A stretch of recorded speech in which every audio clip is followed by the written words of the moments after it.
বাসা তোমারে কোন সিরি করছো পরের সামসাগিরি কোরআন সুন্নাহর জমিদারি করে অবহেলা ঘরে ফেরার পালা এবার ঘরে ফেরার পালা।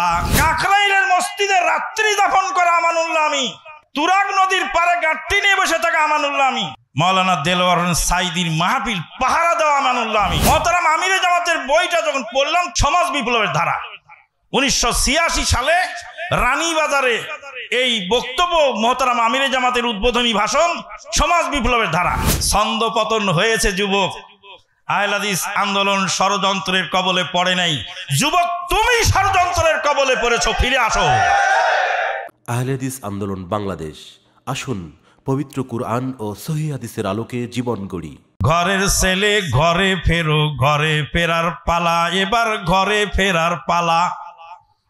বাসা তোমারে কোন সিরি করছো পরের সামসাগিরি কোরআন সুন্নাহর জমিদারি করে অবহেলা ঘরে ফেরার পালা এবার ঘরে ফেরার পালা।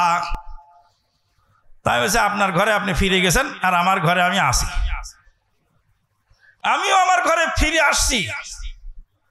আমি কাকরাইলের গাঁটটি নিয়ে কাকরাইলে রাত পার করছি। আমি সে আমানুল্লাহ, আমি 6 উসুলের বয়ান করেছি। দোস্ত বুজুর্গ, 6টি উসুলের উপর চলিতে পারিলে দিনের উপর চলা সহজ হইয়া যায়। কালেমা নামাজ ইকরাম, কালেমা নামাজ, এলেম ও জিকির, ইকরামুল মুসলিমিন, সহিহ নিয়ত, তাবলীগ, কালেমা লা ইলাহা ইল্লাল্লাহ। কোনো কিছু থেকে কোনো কিছু হয় না, যাহা কিছু হয় আল্লাহ থেকে হয়। কোন তরিকায় শান্তি নেই নবীর তরিকা ব্যতীত। তুরাগ নদীর পারে গাঁটটি নিয়ে বসে থাকা আমানুল্লাহ আমি, কাকরাইলের মসজিদে রাত্রি যাপন করা আমানুল্লাহ আমি, আর রমনা পার্কে মাওলানা দেলোয়ার সাইদির মাহফিল পাহারা দেওয়া আমানুল্লাহ আমি। মাওলানা দেলোয়ার সাইদি সাহেবের মাহফিলে বাধা সৃষ্টি করলো, আমরা সেখানে পাহারা দেওয়ার জন্য চারদিকে ঘিরে রাখলাম। যেখানে আমি ছিলাম সেই পাহারাদারের ভিতরে আমি একজন। বুক পেতে গুলি খাবো, সাইদি সাহেবের গায়ে যেন আঘাত না লাগে। তারপরে সাংস্কৃতিক অনুষ্ঠান হল, সাইদি সাহেব কয়েক মিনিট বক্তৃতা দিয়ে চলে গেলেন দ্রুত গতি। প্রেসিডেন্ট এরশাদ সাহেব একটা চিঠি পাঠালেন, চিঠির মধ্যে লিখছে রাজনৈতিক কোনো বক্তব্য এখানে দিবেন না। উনি জ্বালাময়ী ভাষণ কয়েক মিনিট দিয়ে নেমে চলে গেলেন। পরিস্থিতি থমথমে। সেখান থেকে আমি ঘরে ফিরে এসেছি। মোহতারাম আমিরে জামাতের বইটা যখন পড়লাম 3টি মতবাদ সমাজ বিপ্লবের ধারা 1986 সালে রানীবাজারে এই বক্তব্য মোহতারাম আমিরে জামাতের উদ্বোধনী ভাষণ সমাজ বিপ্লবের ধারা। সেদিন এক লোক বলছিল যে আপনার আমির তো হলো সেকুলারিজমে বিশ্বাসী, হাসরের ময়দানে তোমাকে আল্লাহ তুলবে, আমার আমিরকে উঠাবে। সেকুলারিজম প্রমাণ করতে হবে। উদাত্ত আহ্বান বইটা তুমি পড়েছো? কয় না। 3টি মতবাদ পড়েছো? না। সমাজ বিপ্লবের ধারা পড়েছো? না। ইসলামের খেলাফত নেতৃত্ব নির্বাচন বইটা পড়েছো? কয় না। তো আমার আমিরে জামাতের কোনো বই পড়োনি, আর তুমি সেকুলার বললা কি করে? 3টি মতবাদ বইয়ের মধ্যে একটি মতবাদ হলো সেকুলারিজম। সেকুলারিজমের বিরুদ্ধে জ্বালাময়ী ক্ষুরধার লেখনী 1986 সালে মোহতারাম আমিরে জামাতির, তাকে বলো তুমি সেকুলার। নাউজুবিল্লাহ মিন যালিক। সম্মানিত উপস্থিতি, আমরা তো পড়ালেখা করতে চাই না, এখন নতুন করে আরেকটা ধোঁকাবাজি তৈরি করছে। গণতন্ত্র এক জিনিস আর নির্বাচন আর এক জিনিস। গণতন্ত্র এক জিনিস আর নির্বাচন আর এক জিনিস। এটা হলো নেক্সট সুরতে ধোঁকা। ছন্দ পতন হয়েছে যুবক, আহলে হাদিস আন্দোলন ষড়যন্ত্রের কবলে পড়ে নাই, যুবক তুমি ষড়যন্ত্রের কবলে পড়েছো, ফিরে আসো। আহলে হাদিস আন্দোলন কোনোদিন ষড়যন্ত্রের কবলে পড়বে না, ষড়যন্ত্রের কবলে তোমরা পড়ো, ফিরে আসো। ক্ষমতার লোভ মানুষকে পাগল বানিয়ে দেয়। এক ফকিরকে জিজ্ঞেস করছে এক আর একে কয় 2 রুটি। কয় 2 রুটি মানে? এক আর একে 2 বলো না, 2 রুটি কেন? আমি ক্ষুধার্ত মানুষ, রুটি ছাড়া কিছু বুঝি না। সম্মানিত উপস্থিতি, মানুষের তৈরি মানহাজ ছেড়ে দিয়ে নবী এবং রাসূল সাল্লাল্লাহু আলাইহি ওয়াসাল্লামের মানহাজ গ্রহণ করা। এই মানহাজের উপর বই লিখেছেন ডক্টর কে নাম বলেন একদম, আমার কাছে একটা পুরস্কার নেন। মানহাজের উপর বই লিখেছেন কে? মানহাজুল আম্বিয়া ফি দাওয়া আসমাউ জাযাতান ওয়ালা মারাতাহিনা। মানহাজুল আম্বিয়া ওয়া রাসূল ফি দাওয়া, নবী রাসূলদের দাওয়াতি নীতি।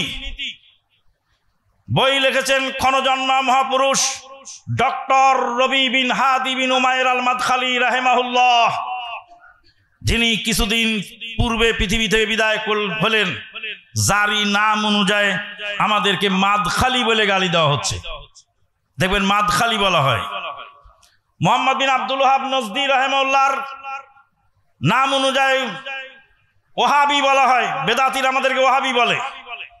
আর এক শ্রেণীর বেদাতিরা ডক্টর রবি বিন হাদি বিন উমাইর আল মাদখালি রাহিমাহুল্লাহর এই মানহাজের উপরে এই বই, আর এই বইয়ের কারণে তা আমরা তার এই মানহাজকে অনুসরণ করি।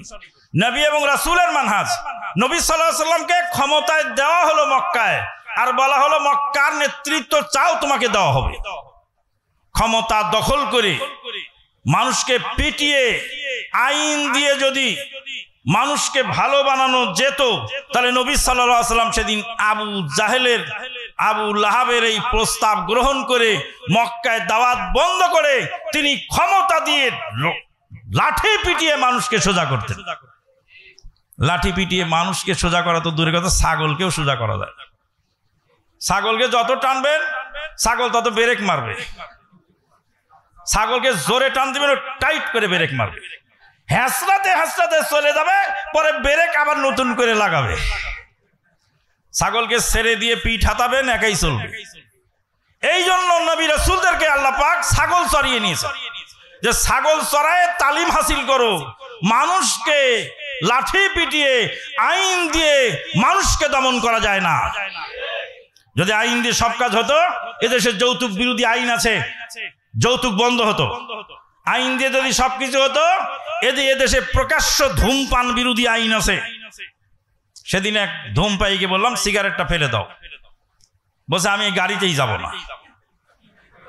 গাড়ির ড্রাইভার কয় আপনার জন্য আমার লসের কারবার নেই, ওকে নামাও আগে, ওর ভাড়া আমি দিয়ে দেবো, চালাও গাড়ি। লোকটা রেগে গেল, রেগে যা বকাবাজি শুরু করলো। আমি বলতে দুনিয়াতে সবচেয়ে বিশ্ব বেহায়া হারাম কর হলো সিগারেট কর। গাঁজাখোরের লজ্জা আছে, হিরণসির লজ্জা আছে, মদখোরের লজ্জা আছে, তারিখোরের লজ্জা আছে, সব গোপনে খায়। কিন্তু জর্দা খাওয়া হুজুর আর বিড়ি খাওয়া লোক, এরা এমন খাটাসের খাটি লজ্জার বালাই না। ভাই আপনিও তো হারাম খাচ্ছেন। আমি বলে হারাম খাচ্ছি, বলে বেটা আমি যা খাচ্ছি তুমি তা চেনো না। আমি যা খাচ্ছি তার নাম আমলকি, 400 টাকা কেজি। যখন 1000 টাকা কেজি হয়, তখনও আমি আমানুল্লাহ আমলকি কিনে খাই। আর মনে মনে বলি আমলকির উপকারিতা যদি দেশের মানুষ জানতো, তাহলে কোটি টাকা কেজি হলেও কিনে খেত। ডাব কিনতে গেলে এক লোক 150 টাকা দাম, 19 টাকা দিয়ে ডাব খাওয়া যাবে। ওই লোকটা 15,000 টাকা ডাক্তারকে দিবে, কিন্তু ডাবওয়ালাকে 150 দিবে না। অথচ ডাব খেলে হয়তো বা আল্লাহ পাক ডাবের ওসিলায় তার রোগটা কি হয়ে যেত, মুক্ত হতো।